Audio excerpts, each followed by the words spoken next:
Welcome to Rural Classroom Live. I'm Albert Liu here as always with Rick Rule. Rick, good to see you. How are you?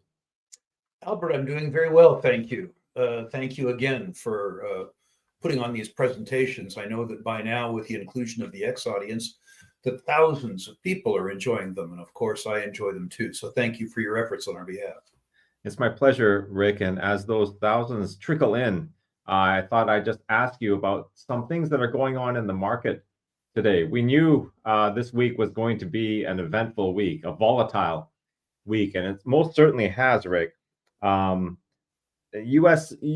markets are down, and we see sort of the expected casualties of a like a sweeping tariff like this, and with the trend of offshoring, it's almost like having a fight with yourself.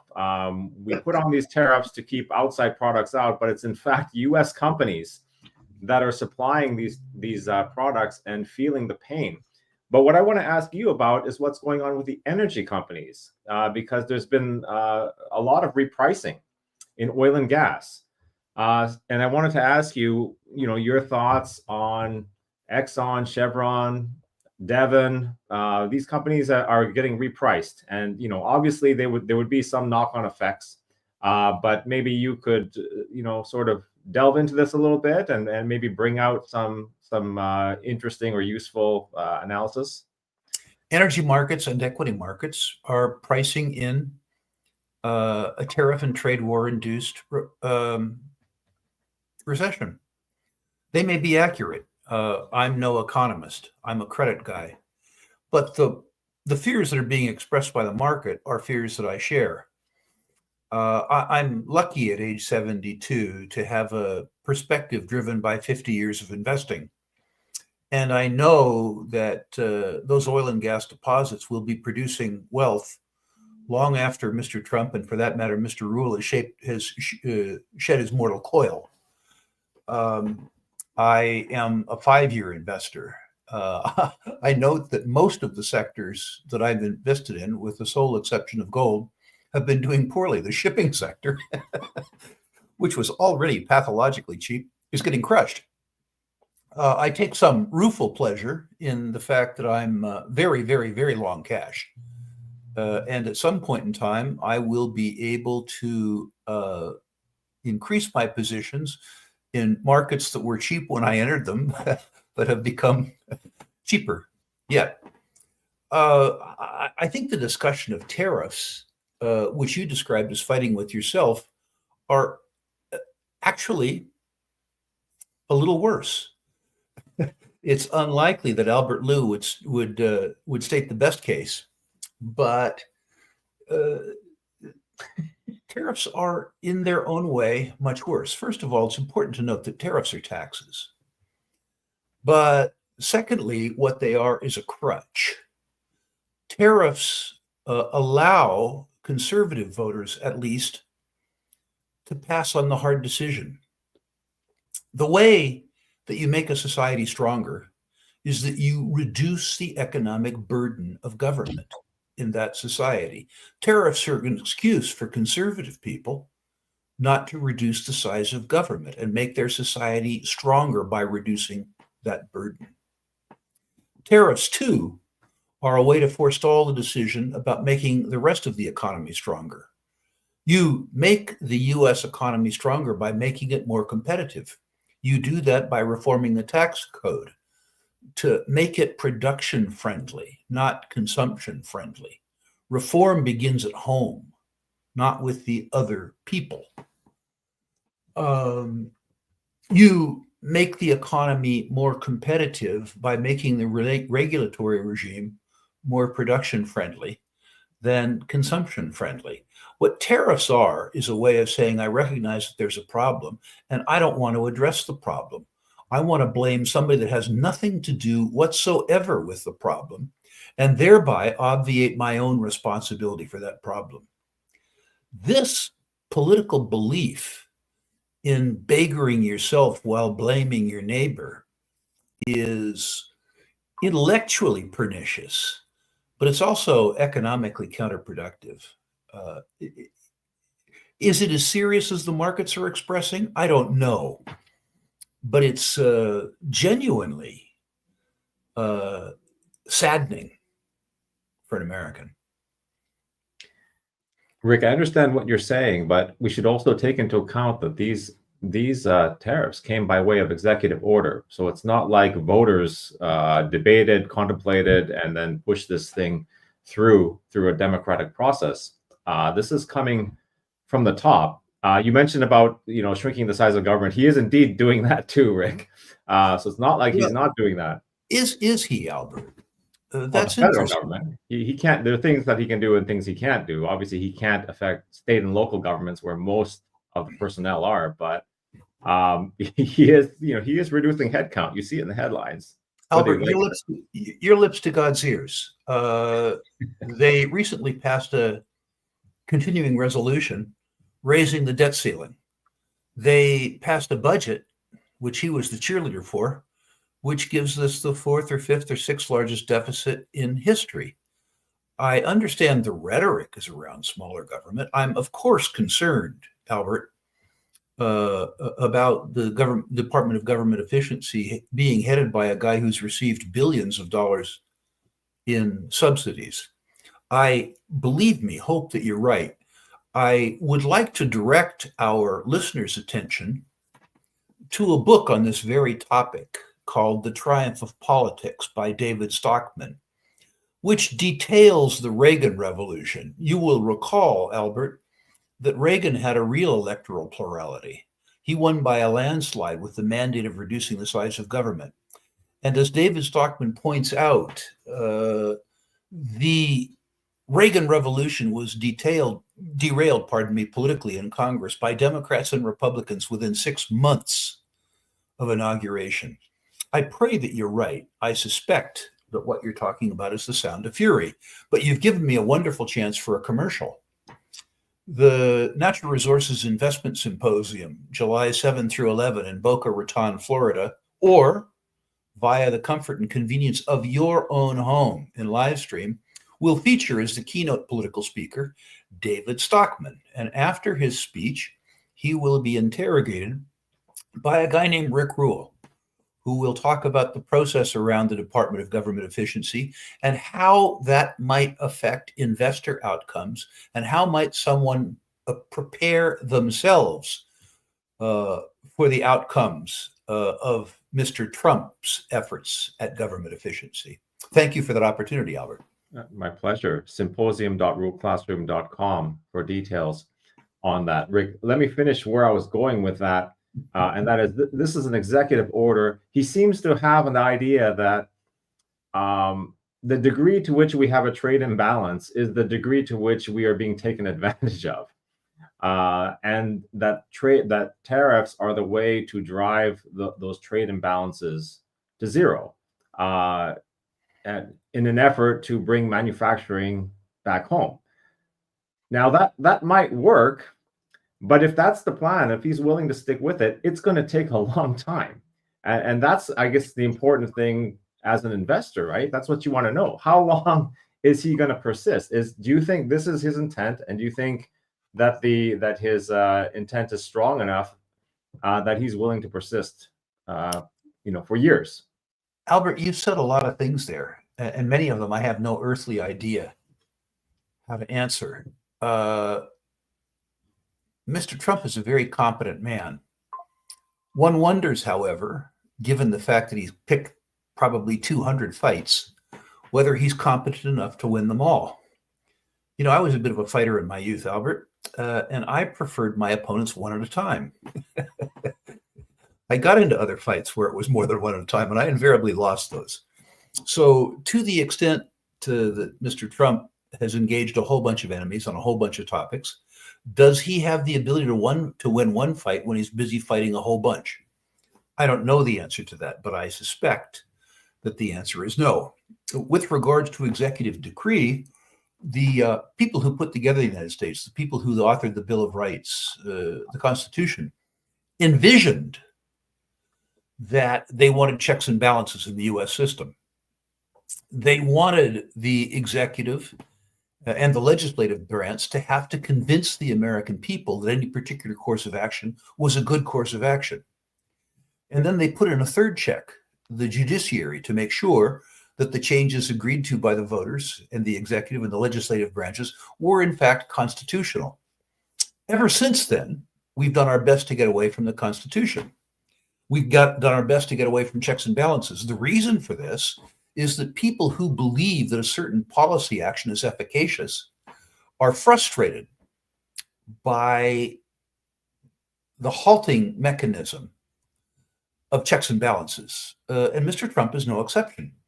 To the extent that Mr. Trump or Mr. Obama uses executive decree to get past the legislative process or to get around the constitutional process evidenced by the judiciary, that is often applauded by the people who believe in the policy initiative. But the fact that the policy initiative is obfuscated by the system was the intention of the people who founded our republic. And from my own point of view, where the government that governs best is the government that governs least, the fact that the process of exercising the executive's individual will is frustrated is a very good thing. And I hope it continues, even on those odd occasions when I agree with the thrust of the executive's legislation. You talked about the efficaciousness of this project, Albert. I have run into considerable opposition in places like X from people who say to me, well, other countries oppress their citizenry. Why shouldn't we? Other people have tariffs. Other people impose taxes on their own citizenry. And besides which, you can avoid the tax simply by buying American. I don't want it to be Mr. Trump's choice whose products I choose to buy from. I don't want to win the race to the bottom.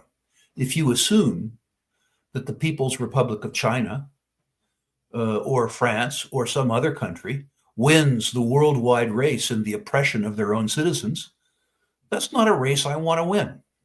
I want a circumstance where American goods outcompete other goods because we produce the highest quality goods in the world, the cheapest here. We do that by building a stronger economy. We do that by leaving more money in the hands of our citizenry and less in the hands of our government. And we do that by convincing our consumers rather than by coercing them. I think that tariffs are counterproductive to the stated ends of our president, and the markets are expressing that as we speak. Okay, with that out of the way, Rick, why don't we go to some of our questions here? First one comes from Cohen. Can I say one more thing on a different topic? I promise I won't belabor Trump and tariffs any longer. That's okay. It is the topic of the day. It is. One of the things that occurs to me is that we're in a very good gold market now. I mean, a very good gold market. Yeah. The gold is catching a bid. The big gold caps are big cap gold stocks are catching a bid. The intermediates are catching a bid. The juniors are catching a bid. And the response to this really depends on who you are. From my own viewpoint, I have reasonable gold holdings and probably unreasonable holdings in gold equities, but I can afford to have unreasonable holdings in gold equities because I work very hard. For those people at the real classroom who are traders, who are short-term oriented, to the extent that you've enjoyed a move in gold from $1,000 to $3,000, for those of you who aren't sure, and I'm not even sure where it goes from here, someone with a trader's mentality in a market like this, where the stars are beginning to line up for gold, might consider taking some money off the table. I'm not going to do it. I believe that gold trades inversely to people's confidence in the underlying currency. I have a very long-term orientation, but if your orientation is more driven by speculation, if you have more of a trading mentality, you need to begin to look at the market that we're in right now and look at some of the profits that you have at your hand and decide if there are other places that you would rather be. Would you rather sell enough gold that you have the rest of your gold for free? Would you rather sell enough gold stocks that you have the rest of your gold stocks for free? This is not an avenue that I'm going to take, but every individual investor and speculator needs to take the market conditions that exist today in the context of their own plans and their own portfolios. One never goes broke taking a profit. That was the commercial, Albert. Yeah, sure. And that's really great advice. It brings up the topic of the dollar. Some people were speculating that the dollar would go higher. People with degrees in economics, that the dollar would go higher on this policy, and that's actually not happened. Any thoughts on that, Rick? I'm not a great currency trader. I tend to agree with our mutual friend Doug Casey, who says that the dollar is the worst currency in the world, with the sole exception of all the others. I believe that the dollar will be the world's reserve currency, albeit with a smaller market share, at the end of my life. I'm a very healthy 72-year-old. But I believe for Americans that the purchasing power of the dollar will continue to deteriorate, and deteriorate at a much greater rate than people think it will. I just believe that the Japanese yen and the Canadian dollar and the euro will deteriorate at a faster rate than the US dollar does. That was the experience we had, of course, in the decade of the 70s, over the entire decade of the 70s. There were periods of time where savers were well advised to diversify their holdings outside the US dollar. And there will certainly be times in the next 10 years when intelligent savers could do that. But although I believe that the US dollar will act relatively well against a basket of other currencies, I also believe that over the next 10 years, the purchasing power of American dollars for American consumers will decline substantially. There's track record for this. In the decade of the 1970s, as we discussed in our last Q&A session, according to the Office of Management and Budget, the purchasing power of the US dollar in 10 years declined by 75%. That's an interesting decline. Yeah. Okay. Cohen, sorry for keeping you waiting. Rick, Cohen's asking about a company in Namibia called Wia Gold or Waya Gold. Are you familiar with this company? Do you have a ranking? I do not have enough familiarity that my comments would have any value. Okay. Let's see. Josh asked, what do you think about Eurosun mining? Eurosun is an interesting circumstance. I don't own it, first of all. I don't own it because I don't believe that their deposit is a tier one world-class deposit. It is certainly a deposit that is coming into the market's attention as a consequence of their focus on so-called critical minerals. And it's a deposit that may benefit from the increasing focus of various political subdivisions, including the European Economic Community, on domestically sourced supplies of industrial and strategic metals. This is not a stock I own. Okay, we have over 2,000 people on here, Rick. I don't know if all of them are familiar with your definition of tier one deposit. Could you repeat that for us? Yes, I will. There are many definitions of tier one deposit. And as Albert rightly points out, the one you're going to hear is mine as opposed to a general one. I want a deposit with over 10 billion US dollars in recoverable reserves and resources, $10 billion at today's commodity prices, not ones that dream up, and preferably $20 billion in recoverable reserves and resources. I want to believe that if the deposit, when developed, comes into production, that it will be in the best cost quartile worldwide in the principal commodity that it serves. I want to believe, too, that it will be in the best quartile worldwide in production cost. And in return on capital employed. I want a minimal return on capital employed of 25% at commodity prices that I believe will prevail. As an example, when the uranium price was $20 a pound, and I knew that uranium prices needed to go to $60 a pound to ensure current levels of production, I was willing to assign a $60 price tag per pound in determining my return on capital employed. But those are the criterion for a tier one world scale deposit. $10 billion at least, preferably $20 billion in situ recoverable reserves and resources, bottom quartile worldwide on the cost curve, best quartile worldwide in return on capital employed in the commodity sector that its dominant mineral is in. All right. And now it's my turn for a commercial. If you didn't know, we had a full day program on tier one assets at realclassroom.com. So check that out if you're interested in learning about this type of investment. Rick, in the past, you've mentioned that, unfortunately, we are not in a bear market in these things, but sometimes the baby gets thrown out with the bathwater. You said the best names, the Ross Beatties, these people, their stocks decline along with all the other ones. Is that true of tier one assets too? When the market sours on our sector, do these tier one assets go on sale too? I would point to another boot camp that we did around strategic and industrial materials and tier one deposits. I would argue that deposits in out of favor commodities or deposits in out of favor countries, or better yet, deposits in out of favor commodities in out of favor countries can go to extraordinary discounts. I remember in my own life, Albert, buying Tanke Mining, led by the Lundin family, then the most successful family in resource development. It controlled the best undeveloped copper deposit in the world, Tanke Fungurume in Congo. Copper was out of favor, and Congo was way out of favor. This stock at one point in time was 19 cents ask when it had 30 cents a share cash in it. So you got the best people in the world and you got the best deposit in the world, albeit in a horrible country. But you got it at a substantial discount to cash.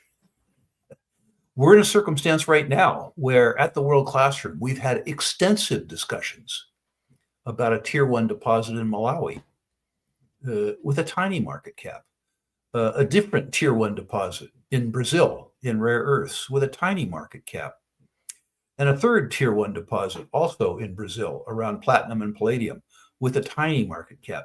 Potential tier one deposits in ostensibly gamey countries, Malawi at least, but in out of favor commodities, priced very, very, very cheaply. The most certain way that I know to get a 10 bagger or a 20 bagger or a 30 bagger over 5 years or 10 years is to buy tier one deposits when their underlying commodity is out of favor. Of course, make these bets in amounts that you have the psychological and financial wherewithal so that you can stand both the risk and the volatility. Right. And the volatility would be getting cut in half or more between now and then. That can be either risk or volatility. The fact is that if you're talking about a $200 million market cap company in a country like Malawi that most people can't pronounce, this stock can be up or down 10 or 15% for no reason whatsoever, not having to do with commodities, not having to do with Malawi. It can have to do with the fact that an institution who owns 5 or 6% of the company gets redemptions and has to sell some shares. Right. You have to have enough courage of your conviction, enough sense of the value of the company, that the volatility, which is really the sum of other people's opinions in the near term, doesn't impact your confidence around holding the stock. I believe it was Charlie Munger, rest in peace, Warren Buffett's old partner, that said in the near term, markets are voting machines. They measure emotion. In the long term, markets are weighing machines. They measure what something is worth. If you are comfortable with the way people vote, perhaps you value short-term market pricing. I think it's just funny. Right. And so when you talk about risk in this analogy, you're talking about the weighing machine. When you talk about volatility, you're talking about the voting machine. Yeah. I have an opinion about, as an example, the rutile and the graphite market over 5 years, 10 years. One risk is I could be wrong. I have a belief that an extraordinarily high quality deposit in a country that's a nascent mining jurisdiction, which is to say Malawi, is more likely than not to work out for me, but I could be wrong. Those are risks. Those are the things that cost you 50% of your investment irretrievably. Right. Volatility is very different.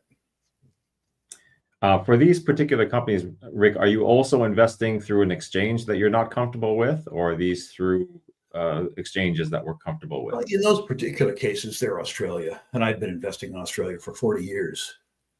So I'm perfectly comfortable with the mechanisms of that exchange. Okay, moving on. Victor has a question for you about a familiar company and name for us. That's Aya Gold and Silver.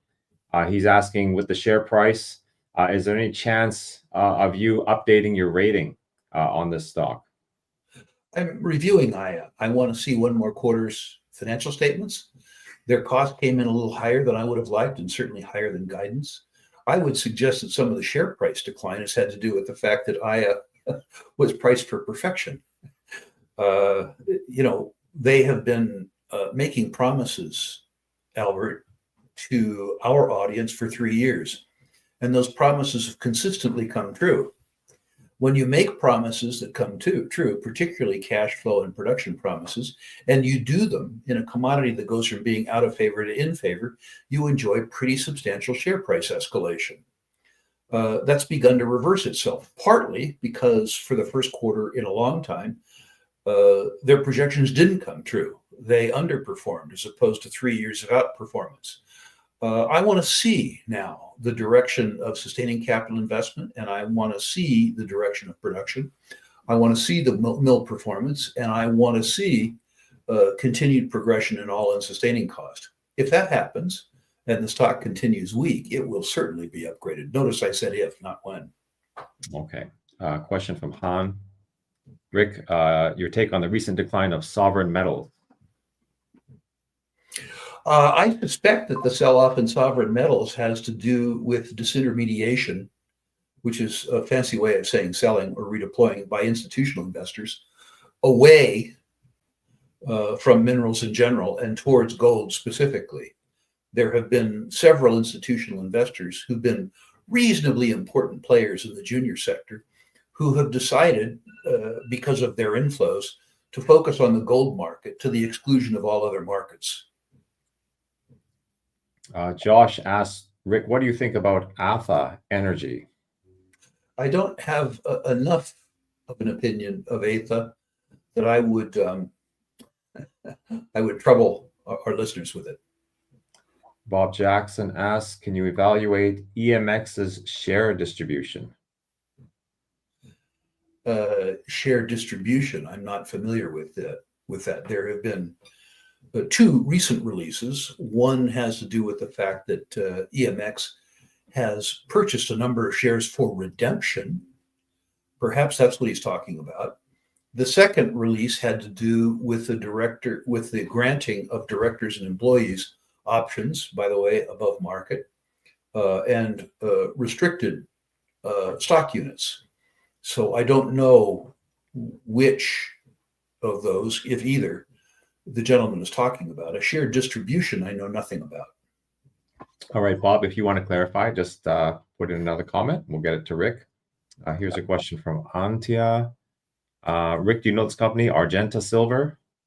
I have looked at Argenta, but I don't know enough to comment. I would note that it's backed by Frank Justra, who's a friend of mine and a notable natural resource investor. I don't have enough information around Argenta to say much about it. I'm fairly vocal about those silver exploration stocks that we have studied and backed, and a number of them, of course, will be presenting at our upcoming symposium.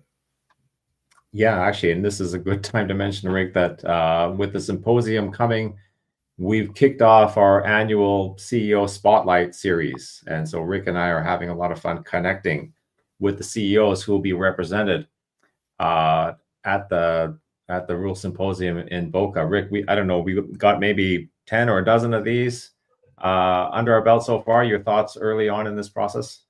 Well, understand, Albert, that every company that's admitted to the floor of the Natural Resources Investment Symposium is owned in accounts, at least managed by myself.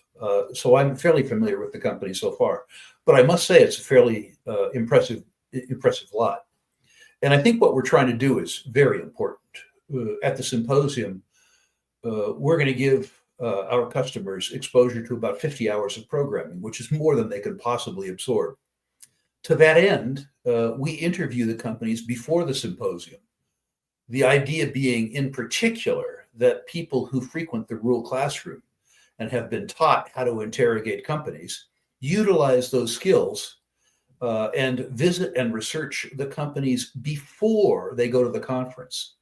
so they can allocate their time and, more importantly, their capital more efficiently. And I think we've done a good job of the interviews and overviews that we've given. I would note, too, that almost every chief executive officer that we've interviewed, when we've asked him at the end of the interview, who should our students contact to learn more about the company? Without exception, virtually every CEO has said, me. Start by talking to me, which is a wonderful response. It is. And, it allows the attendees not only to do their homework before coming to Boca Raton, but they can actually have their questions answered by the CEO before. And you can come to Boca Raton armed with those answers and decide who you think it's worthwhile to meet with in person. And I can't emphasize enough that the conference is meant to be used in conjunction with the classroom. We've taught you, as an example, about silver. We've taught you about exploration. We've talked to you about prospect generation. We've taught you the nosy questions that you're supposed to ask companies, and the questions that you're supposed to ask about the backgrounds of the officers, the managers, and directors. Employ those lessons. Call the companies, ask the questions, allocate the time that you're going to have at the conference, and perhaps more importantly, the capital that you're going to allocate at the conference efficiently by utilizing the lessons that we've taught here in the classroom. And the classroom community by now is very, very, very large. Share the information with the other people in the classroom. Draw on the work that they have done.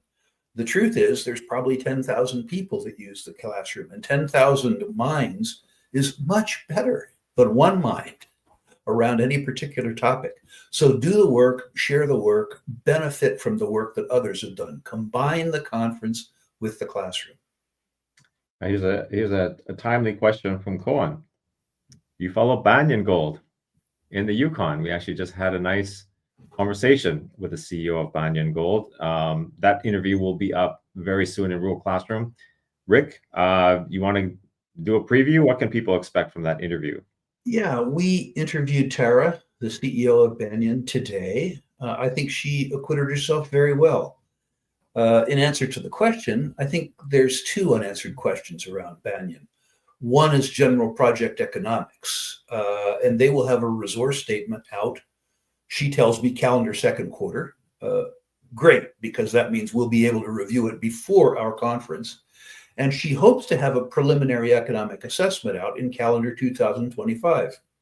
Preliminary economic assessment is, as its name suggests, preliminary, but it does give you a target size. It does give you an indication of the inputs that the management is going to use around a bankable feasibility study.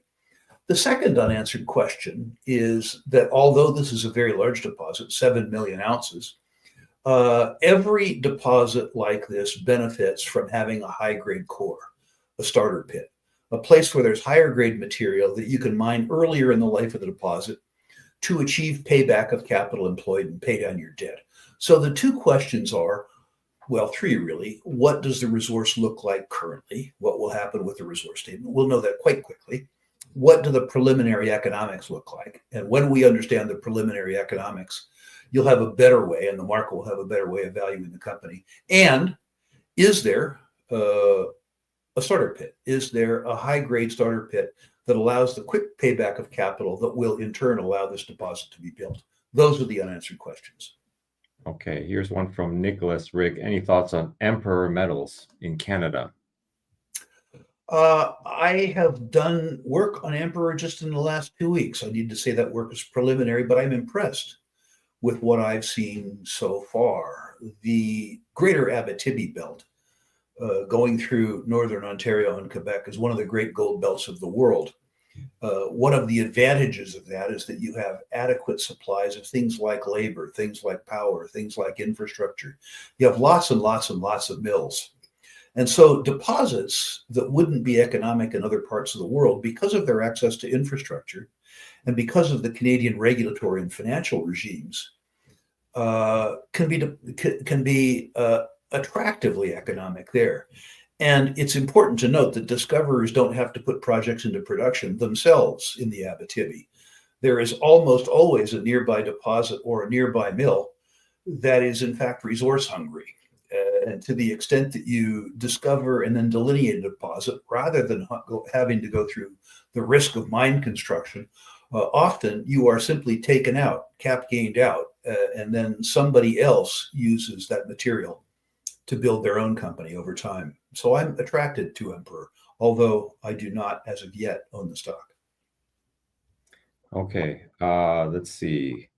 Bob is in with a different question, actually. So why don't we just get to this one? Can you, Rick, explain the pros and cons of Dolly Varden Silver's recent moves to consolidate its stocks and joining the NYSE? I think that's critical. The truth is that very low price stocks often have larger bid-ask spreads.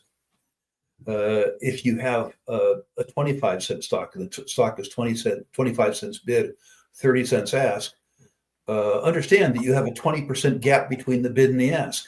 Often, if you reverse split that stock 5 for 1, or better yet, 10 for 1, you still have a 5-cent spread.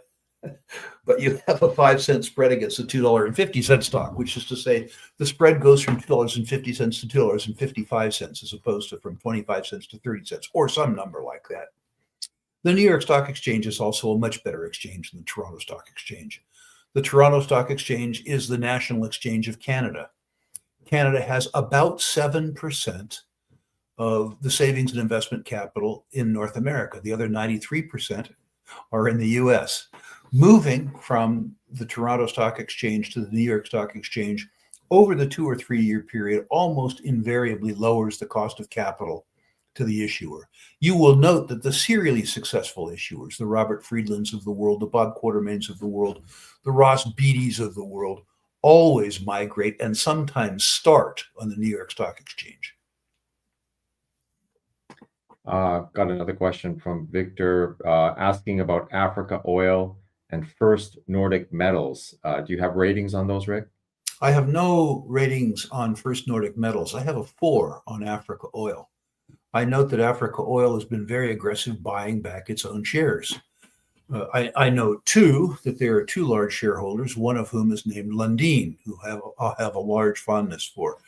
But one of the lessons that we've tried to teach in the Rural Classroom has been that one way that you subdivide companies is between those who are issuing shares for cash, suggesting that they value the cash more than they value their shares, or companies that are trading their cash for their shares, indicating that they think the shares are worth more than the cash is. Obviously, you prefer the latter to the former. Africa Oil has been very aggressive in buying back shares, and Africa Oil has indicated that after the recently completed amalgamation, that they will increase distribution to shareholders. They will be generating so much cash that they will have the ability to grow the company through making exploration and sustaining capital investments, while at the same time increasing the pace of returning cash to shareholders via both dividends and share buybacks. Rick, with these types of companies, is it usually fair to assume that they're buying back stock with cash flow and not by manipulating the capital stack? In the case of this company, that is the case. They're generating so much free cash flow from Nigeria now that they've consolidated their interest. And they looked at the market capitalization of the company relative to their estimate of net present value. They made a very convincing case to me that the stock is selling for half of what it's worth. That's a pretty good investment. Now, why is that? Well, oil and gas is out of favor, and Nigeria, deservedly, is perpetually out of favor. But there are extraordinary discounts. And I would note that that estimate of net present value does not include what I think is substantial exploration upside directly in Nigeria and indirectly in Namibia. Let's see. Rick, do you have an opinion on Lotus Resources and Paladin Energy? Paladin is cheap. It is really cheap. Since they completed the fission acquisition, the share price of the combined entity is less than the share price, less than the market cap of fission was when they acquired it. The fission deposit, the Triple R deposit in the western part of the Athabasca Basin, is part of the best undeveloped uranium complex in the world.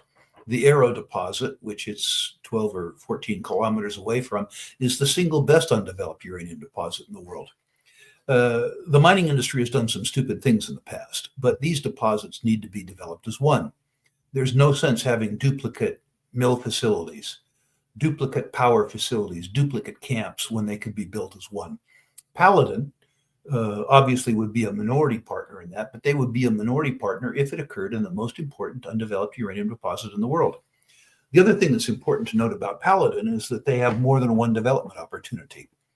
And the financing mechanisms for development opportunities in uranium have changed fundamentally with the beginnings of the maturity of the term market, which means that Paladin, who arguably would not have been able to finance their share of construction in the Western Athabasca Basin or in their other deposits, because of price uncertainty around their product, will be able to forward sell production for 5 years or 10 years or 15 years to investment grade counterparties and use those term sales agreement as collateral against the construction finance to build these deposits. That doesn't mean that Paladin won't be bought by a bigger competitor who has the financial wherewithal to finance construction on balance sheet.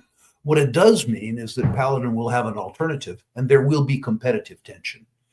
Paladin, while it has risks, several risks, development risks, cost overruns, things like that, represents, I think, a 70% off sale, which is unusual.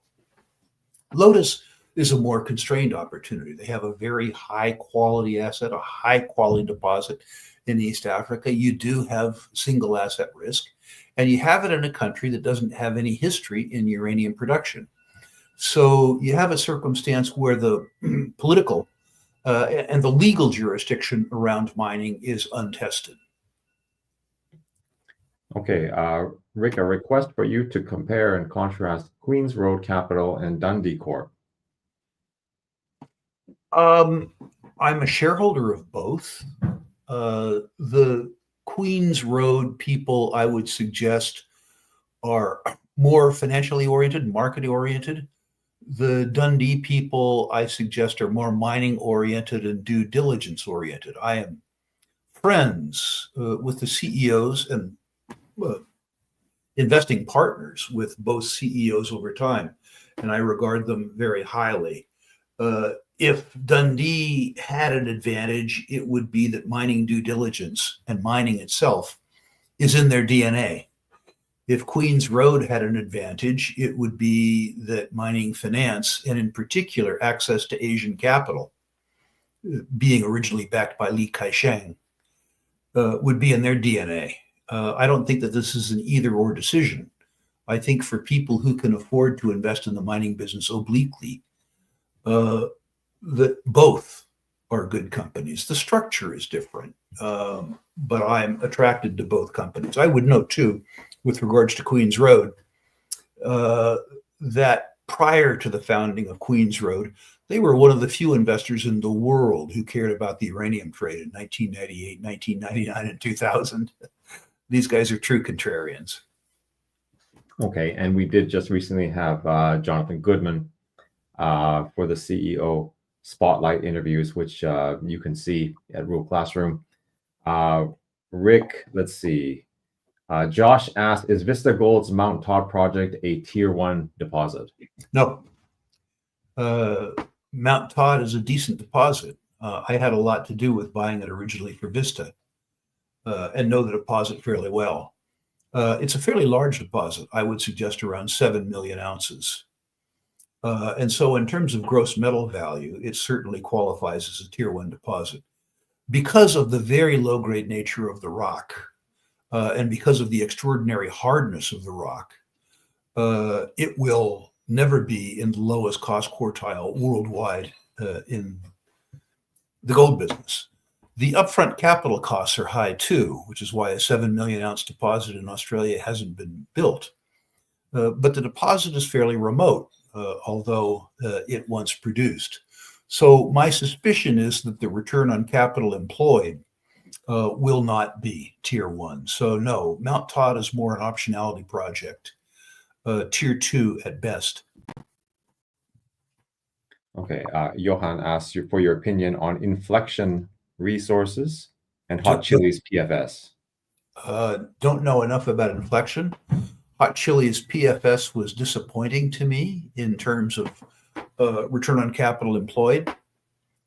Hot Chili needs a starter pit. It is 10th, 11th, 12th largest undeveloped copper deposit in the world. Great location. The Pan American Highway runs through it. Power runs through it. Unlike many Chilean deposits, it's not at 5,000 meters in the Andes. It's 30 kilometers from the coast. They have done a pretty good job de-risking the deposit. One of the big risks was water, the Atacama Desert, of course, being the driest place in the world. They worked 20 years to get a marine concession for desal. So there's a lot of stuff to be said for it. Right now, within that sea of low-grade copper, what they don't have is a high-grade core to the deposit, which will allow quick payback. The consequence of that is that the return on capital employed, because there's a 4.5-year payback period, are below the benchmarks that would cause it to be a tier 1 deposit. Okay, I don't think I asked this one already, Rick, but let me know if I have. Do you follow Lithium Ionic in Brazil? I do not. I do not. I'm attracted to the lithium business 2 years from now, but I'm not attracted to it today. It hasn't yet generated enough hate. And I am concerned, although I don't have the background in technology to justify my concern, perhaps, but I'm concerned about the application of direct lithium extraction technologies, which would really change the game around lithium. If Exxon can produce lithium from their saltwater brines, where it's currently regarded as waste, or if Berkshire Hathaway can produce lithium from the saltwater brines in their geothermal operations in the Salton Sea, that will certainly change the economics of lithium production worldwide. Interesting. This is a long question. I'll try to paraphrase from Zahara, asking, in really long tenure bull or bear markets, have you noticed a recurring pattern of rotation among commodities? Meaning, first gold, then copper, nickel, and so on. Have you seen that? I haven't studied that. The rotation I have noticed is in precious metals. Precious metals bull markets are always established by gold, because the first buyer is the fear buyer, not the greed buyer. When gold establishes the momentum, and by establishes the momentum, I mean when the price action of gold has justified the narrative around gold, the generalist investor begins to come into the precious metal space. When that happens, for whatever reason, I suspect because of its lower unit cost, silver begins to outpace gold. It moves much further and much faster. But the market is established by gold. The last mover and the furthest mover is the silver stocks. There simply is not, as Doug Casey has noted, enough market capitalization among legitimate silver stocks to handle the inflow of generalist investor funds. And they really, truly explode to the upside, Albert. I've talked about this before in the Rule Classroom, but I remember the precious metals bull market that we enjoyed, and I mean that in the fullest sense of the word. In the first half of the decade of the 1990s, silver standard, if my memory serves me well, went from 72 cents to $45. Pan American went from 50 cents to $45. Looking further back, I remember, although sadly I was too dumb and poor to participate, in the 1970s, shares of Coeur d'Alene Mines opened in the 1970s at 10 cents and closed in 1980 at $65. So that's something that people need to think about in terms of rotation through the precious metal sector. When will this blessed event occur? I have no earthly idea. But remember that the momentum is established by gold, by the fear buyer. When the gold price momentum justifies the narrative to the generalist investor, and the generalist investor comes down to the space, silver begins to outpace gold. And the most volatile asset of all are those little penny dreadful silver stocks. Here's one from Brendan. Does Dakota Gold seem underpriced? I think arguably Dakota Gold is now underpriced. It was not last year, but things changed. They published the economics around their oxidized surface deposit, which was not the primary target of the company. You get the primary target of the company, which is the on echelon load deposits around the original Homestake mine, I would argue for free. I would argue that the oxidized surface deposits between the Homestake lode and the Wharf mine to the west, arguably, and this is published, meet or exceed the enterprise value of the company as itself. I would note that my good friend, Bob Quartermain, and I should disclose I'm a Dakota Gold shareholder, my good friend Bob Quartermain just went out to raise a little bit of money to further the exploration. Oversubscribed the offering almost immediately. I mean, this was $35 million they went out to raise, almost immediately oversubscribed. I think they soft circled 100 million before he stopped. So I'm not the only one who sees the apparent valuation here. Okay.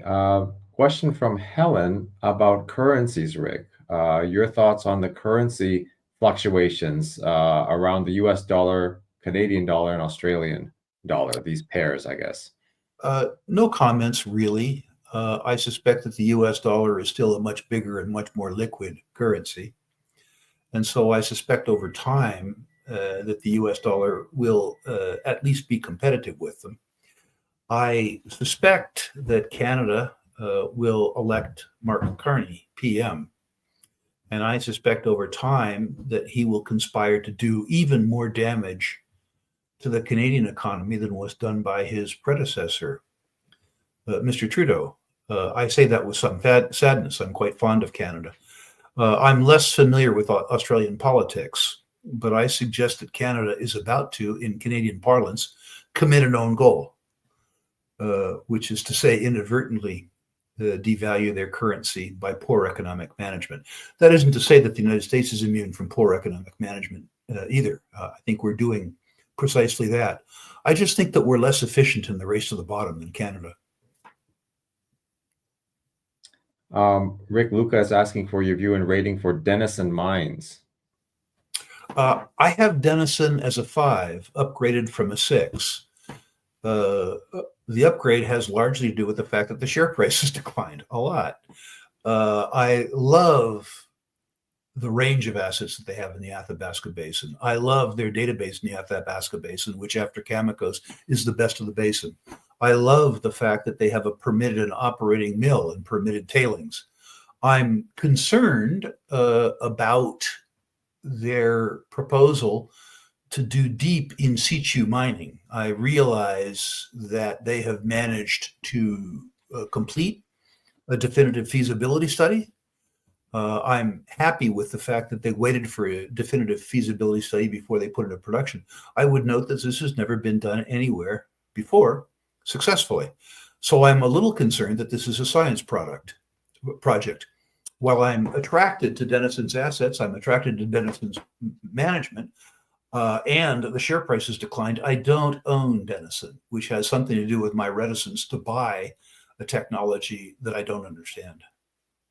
Okay, and here's the last question, Rick. I think it's a good one to end on. It's from Jay, asking, how do we know when something is cheap enough, or how do you know when something is cheap enough? This is kind of a margin of safety question, although I don't know if it applies the same way to these kind of companies. It's a great question. There's no answer. You never know.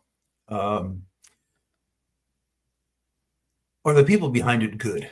And do you trust them? In other words, is the information that you're making your valuation decision on from people who you have a reasonable sense that you can rely on? Do they have the expertise? Do they have the track record of success? Do they strike you, and do they strike the market as being honest people? That's where you start. The second thing is, are the valuation assumptions reasonable?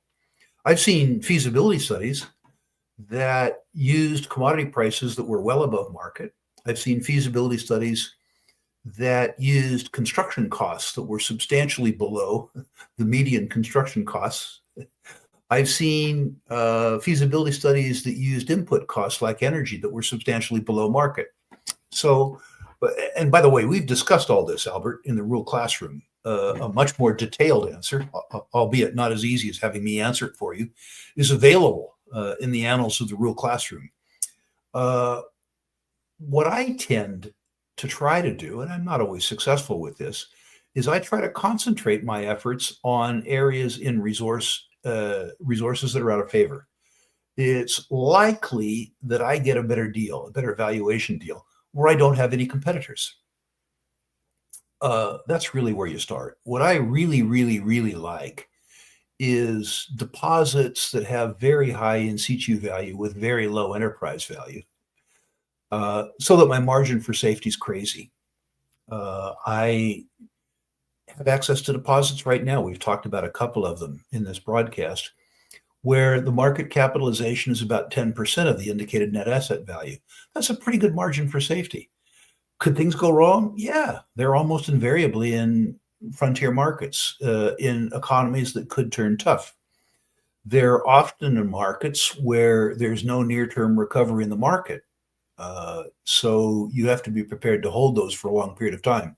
But the real discrepancies in valuation always occur where there are unanswered questions, but where those unanswered questions almost always begin with the word when, not if. Okay, and I think that's pretty much the answer he was looking for. So thanks for that, Rick.